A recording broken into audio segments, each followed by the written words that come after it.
राज्यातील व आपल्या भागातील नवनवीन बातम्या पाहण्यासाठी SM9 न्यूज मराठी या चॅनलला लाईक करा, सबस्क्राइब करा आणि शेअर करायला विसरू नका। संस्थापक छत्रपती शिवरायांना मानाचा मुजरा करतो।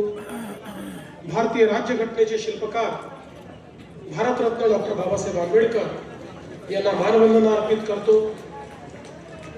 खऱ्या अर्थानं या ठिकाणी ज्यांनी आपल्या संस्कृतीचं पुनरुज्जीवन केलं त्या पुण्यश्लोक अहिल्यादेवी होळकर यांच्या चरणी नतमस्तक होतो।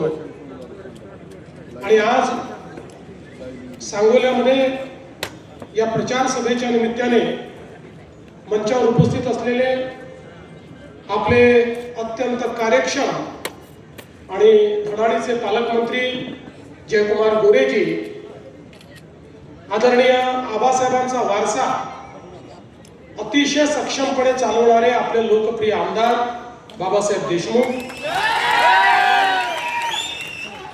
आपले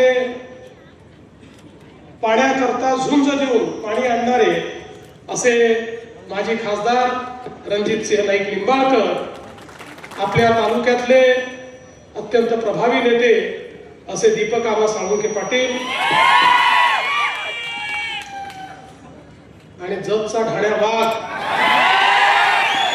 गोपीचंद पडळकरजी, आमदार समाधान दादा अवताडे, आमदार सचिन दादा पाटील, आमदार नारायण आबा पाटील, आपले पंढरपूरचे नेते माजी आमदार प्रशांत परिचारकजी, चेतन सिंह केदार सावंत, बाळासाहेब एरंडे, दुर्योधनजी इपरकर, सचिनजी देशमुख, बाळासाहेब काटकर, अजितजी जगताप आणि या ठिकाणी नगराध्यक्ष पदाकरता आपले उमेदवार मारुती आबा मनकर आणि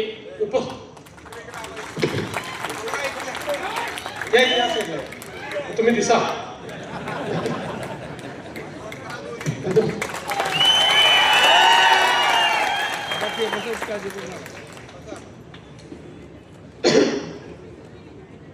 सर्वप्रथम मी आज या ठिकाणी ज्यांनी 54 वर्ष महाराष्ट्राच्या विधानमंडळामध्ये शेतकऱ्यांचा आणि कामगारांचा आवाज बुलंद केला ते आमचे गणपतराव आबासाहेब देशमुख यांना विनम्र आदरांजली अर्पित करतो। आजचा दिवस हा माझ्याकरता याकरता अतिशय आनंदाचा आहे की 20-22 वर्ष 25 वर्ष जवळपास आबासाहेबांशी माझा अतिशय जवळचा संबंध राहिला, ज्याला आपण अतिशय मनाचा संबंध म्हणतो अशा प्रकारचा त्यांचा माझा संबंध होता। पण एक गोष्टीची खंत मला नेहमी असायची की मी जेव्हा जेव्हा सांगोल्यात यायचो आबासाहेबांच्या विरोधात मत मागायला यावं लागायचं, कारण त्यांचा पक्ष वेगळा आमचा पक्ष वेगळा। त्यामुळे खंत मनात असायची की एवढा चांगला व्यक्ती की ज्यांच्याकडनं या महाराष्ट्रातले अनेक प्रश्न आम्ही शिकलो, ज्यांच्याकडनं या महाराष्ट्राच्या राजकारणामध्ये कशा पद्धतीनं सामान्य माणसाला आपण न्याय देऊ शकतो, त्याची भूमिका कशी प्रभावीपणे मांडू शकतो आणि सोबत केवळ 2 आमदार कधी 3 आमदार असतानाही अतिशय धडाडीने सामान्य माणसाचे प्रश्न कसे सोडवू शकतो हे आम्ही आबासाहेबांकडनं शिकलो। आणि म्हणून मला ही नेहमी खंत असायची की अशा व्यक्तीच्या विरोधात आपल्याला मतं मागायला यावं लागतं।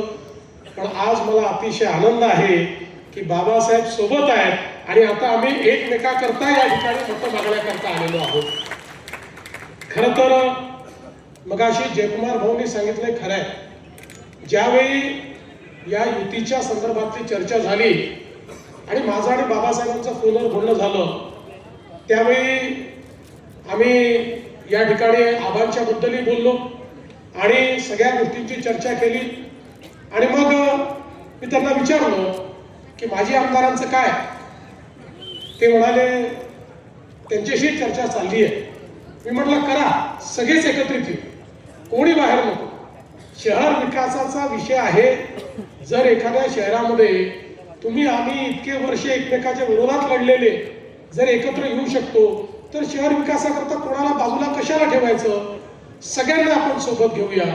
पण मला असं वाटतं की बापूंनी त्या ठिकाणी आधीच भूमिका ठरवून टाकली आणि त्यामुळे ते बाहेर राहिले, काही हरकत नाही.